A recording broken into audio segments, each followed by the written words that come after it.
అన్నా రేపు రాబోతున్న పంచాయతీ ఎలక్షన్స్ పరిస్థితి ఏంటి? అసలే వైసీపీకి డిపాజిట్లు కూడా రానివని కూడా చెప్తున్నారు కదా ఇప్పుడున్న గవర్నమెంట్. పంచాయతీ ఎలక్షన్స్ సెప్టెంబర్లో ఉన్నాయి. ఓకేనా, సెప్టెంబర్లో మమ్మల్ని రానిచ్చేది కాదు. ఫస్ట్ మా ఓట్ బ్యాంక్ ఎలాగో ఉంది, ప్రతి విలేజ్లో మాకంటూ సపరేట్ ఓట్ బ్యాంక్ ఉంది. ఇప్పుడు మొన్న అసెంబ్లీ ఎలక్షన్స్లో వాళ్ళ ఓట్ బ్యాంకు 2 ఓట్ బ్యాంకులు కలిసి ఒక నాయకుడికి ఓటేశారు. ఇప్పుడు ఏంటంటే మొన్న నారా లోకేష్ గారు ట్వీట్ చేసి నారా లోకేష్ గారు ఏదో వాళ్ళ నాయకులతో మాట్లాడారంట. 80% సీట్లు టీడీపీకి, 10% జనసేనకి, 5% బీజేపీకి అని.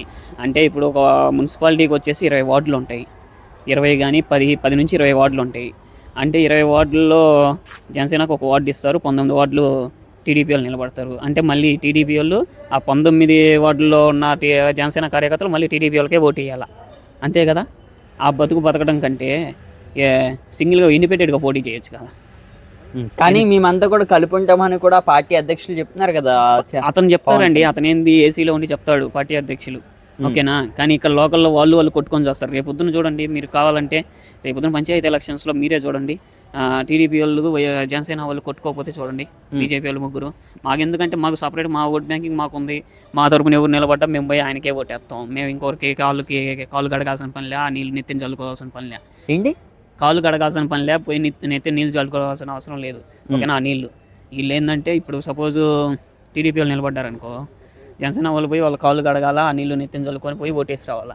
మాకు ఆ అవసరం లేదు. మా ఓడి ఎవరైనా నిలబడితే ఆయన పోయి ధైర్యంగా ఆయన ఏమిటే తిరుగుతాము, ఆయన్నే గెలిపించుకుంటాం. ఒకవేళ ఓడిపోయినా పర్లేదు.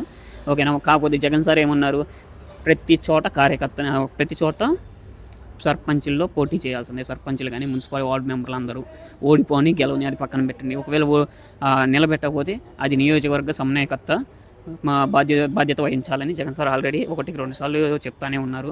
అందరూ ఖచ్చితంగా ఇప్పుడు ఉన్న మూమెంట్ చూస్తుంటే ఆల్రెడీ 2.5 సంవత్సరం అయిపోయింది, ఇంక 2.5 సంవత్సరమే ఉంది. ఓకేనా, ఆ 2.5 సంవత్సరంలో ఆల్రెడీ ఇప్పుడు ఒక వేవ్ అనేది నడుస్తుంది. ఎందుకంటే మీరు ఈ మధ్య జగన్ సార్ ఏ టూర్ పోయినా, ఇప్పుడు మొన్న సిద్దిర అప్పలరాజు గారిని మీట్ అవ్వడానికి ములాఖత్ కోసం పోయారు. యాక్చువల్గా 3 గంటలకు ఆయనకి టైము ఏంటి, మన విశాఖపట్నం ఎయిర్పోర్ట్ నుంచి అక్కడికి వెళ్ళడానికి 110 కిలోమీటర్లు. యాక్చువల్గా అయితే ఆయన కాన్వేకి 2 గంటల్లో అయిపోతుంది. సరే జనాలు వస్తారని 3 గంటలు అని చెప్పారు. కానీ సాయంత్రం 5:30 దాకా సార్ ఇంకా అక్కడికి వెళ్ళలేదంటే ఆయన మీద ఎంత అభిమానం ఉంటే ఆ రకంగా జనాలు వస్తున్నారు. ఆ జనాలు రావడం వల్ల ఆయన ములాఖత్ కూడా కలలేకపోయారు. అంటే అభిమానం ఉంది కాబట్టి ఈసారి ఖచ్చితంగా పంచాయతీ ఎలక్షన్స్లో జగన్ సార్ నిలబడిన వాళ్ళకి ఓట్లు పడతాయి. ఓకేనా, ఖచ్చితంగా. ఇప్పుడు ఏదైతే మీరు అన్నారో, అంటే 5 గంటల వరకు పెట్టారో, కానీ కొద్దిగా మంది మాట్లాడుతున్నారు ఇది కేవలం డబ్బులు ఇచ్చి పిలిపించారు, కావాలని ఇంత షో అప్ చేస్తున్నారు, కావాలనే అంత సినిమా లేదు ఒకరిని పరామర్శించడానికి, వీళ్ళంతా కావాలని ఉమ్మడిలో వేసి వీళ్ళందరికీ డబ్బులు ఇచ్చి మరీ తెప్పించుకుంటున్నాడు వైఎస్ జగన్ అని కూడా చెప్తున్నారు కదా. వీళ్ళకి ఏమంటారు? డబ్బులు ఇచ్చి పిలిపించుకోవాల్సిన అవసరం లేదండి అతనికి. ఓకేనా, మీరు మొన్న చూశారు కదా, ఏదైతే పాట జగన్ సార్ ముందే జగన్ పాట వేసుకొని డ్యాన్స్ వేస్తున్నారు కుర్రోళ్ళు.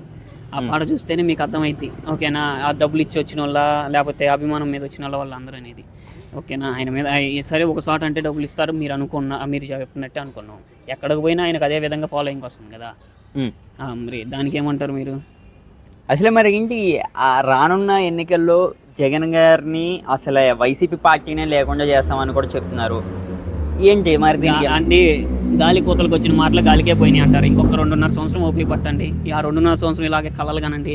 ఆ రోజు ఎలక్షన్స్ పెట్టిన రోజు, ఎలక్షన్ సీజన్స్ రోజు ఈ మాట చెప్పమానండి, అప్పుడు మాట్లాడుకున్నాం. ఎందుకు ఇవన్నీ? పంచాయతీరాజ్ శాఖలో పవన్ కళ్యాణ్ గారు నెంబర్ 1లో కనిపిస్తున్నారు అని కూడా చెప్తున్నారు. దీనికి ఏమంటారు? అది నిజమేనా? పంచాయతీరాజులు అంటే ఏం చేశారు? డ్రైనేజ్ కానీ, కాలువలు కానీ, లేకపోతే మన ఇట్లా చెట్లు ఏమైనా నాటడం ఏమైనా బాగా చేశారా? ఆయనకి బాగలేక లెగితే ముంబైలో పోయి ట్రీట్మెంట్, లేకపోతే ఆడికి పోయి ట్రీట్మెంట్, ఏడకు పోయి ట్రీట్మెంట్ చేయించుకుంటున్నాడు. కానీ ఓకేనా, ఆయన అసలు కనపడుతున్నాడా? మీరు చెప్పండి. ఏ క్యాబినెట్ మీటింగ్స్లో ఉండట్లేదు, ఎక్కడ అసలు కనపడట్లేదు. ఎక్కడికి వెళ్ళి టూర్ విజిట్స్ ఏదైనా మనం గవర్నమెంట్లో ఉన్నామంటే ఒక వన్ వీక్ ఒక పలానా చోటకి వెళ్ళి ఇక్కడ ఏం జరుగుతుంది అనేది ముందు మనం ఇన్వెస్టిగేషన్ చేసి అక్కడ ప్రజలకి అన్ని అందుతున్నాయని చేయాలా. ఆయన టూర్స్ అయితే నాకు ఏం కనపడలేదు ఈ మధ్య. కానీ చేతికి బ్యాండేజ్ చేసుకుని కూడా మరి వెళ్తున్నారు కదా ఆయన. ఎక్కడికి వెళ్ళారు? ఏది ఆఫీస్కి వెళ్ళట్లేదే. హైదరాబాద్లో ఫ్యాన్స్తో ఫోటోలు దిగుతున్నారు, చేతులు వేసుకొని. నేను చూసాగా ఫ్యాన్స్తో ఫోటోలు దిగుతున్నాడు.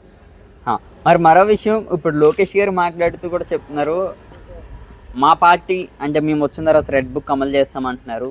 నిజంగా నా రెడ్ బుక్ ఉండి వీళ్ళు పాలన వైపు అడుగు పెట్టారని కూడా టీడీపీ వాళ్ళు మాట్లాడుతున్నారు. ఒకవేళ మేము తలుచుకుని ఉంటే వైసీపీ వాళ్ళు ఒక్కరిని కూడా రాష్ట్రంలో లేకుండా చేస్తామని కూడా చెప్తున్నారు కదా.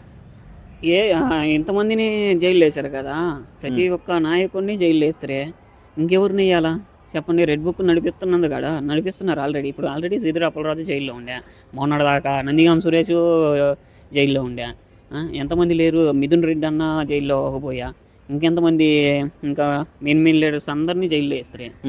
వేసారు ఏముంది ఇప్పుడు మన ఎంతమందిని వేస్తే ఆల్రెడీ అది జరుగుతుంది. అయినా ఒక్కరన్నా బయటికి పోయారా? వాళ్ళలాగా హైదరాబాద్ వచ్చి ఉండట్లేదు, లేకపోతే బెంగళూరు పోయట్లేదు, లేకపోతే ఎక్కడికి పోవట్లా, ఆంధ్రాలోనే ఉంటున్నారు. ప్రతి జగన్మోహన్ రెడ్డి గారు తలపెట్టిన ప్రతి కార్యక్రమంలో అటెండ్ అవుతున్నారు. ఆ జైలుకు పోయిన వాళ్ళు కూడా, జైలు నుంచి వచ్చే వాళ్ళు ప్రతి కార్యక్రమంలో అటెండ్ అవుతున్నారు పార్టీ కోసం. కాకపోతే ఇంకోసారి వేసుకోమను. అమ్మటి రాంబాబు గారు మన తిరగలేదా? ఎంతమంది తిరగట్లేదు, ఇంకోసారి వేస్తారు. కానీ సంప్రదాయం కదా, అందరూ ఇదే భయపడట్లేదు. ఎవరు వైసీపీ వాళ్ళు భయపడడం కూడా గట్టిగా ఇంకెంత సంవత్సరంన్నర ఉన్నాం అనుకో, ఆటోమేటిక్గా ఎలక్షన్స్, ఇంకంతా ఎలక్షన్స్ ఫేవర్ వచ్చేది కాబట్టి అప్పుడు ఎవరు ఏం చేయలేరు. సంవత్సరంన్నర తట్టుకుంటే చాలు. ఆ తర్వాత దీనికి రెట్టింపు మాది బ్లూ బుక్ అమలు అవుతూ ఉండిద్ది. దీనికి రెట్టింపు త్రిబుల్ ఎన్ని అవుతాయో ఆ ఊహలకు కూడా అందవు. జగన్ అంటే ఏంటి, మీరు కూడా పరిపాలన పక్కన పెట్టి మీరు కూడా కక్షపూర్వక రాజకీయాలు చేస్తారా? మేము పరిపాలన చేస్తామండి. పరిపాలన చేయకపోతే ఈరోజు జగన్ సార్కి ఇంత క్రెడిబిలిటీ వచ్చేది కాదు. ఇన్ని పథకాలు పెట్టింది, ఈరోజు Bhogapuram airport thank you Jagan అన్నని ఇన్ని ఆయన పథకం అంత మంచిగా చేశారు కాబట్టి ఈరోజు ఓడిపోయినా కూడా ప్రజల గుండెల్లో స్థిరస్థాయిగా నిలబడిపోయారు. థ్యాంక్ యూ అన్న.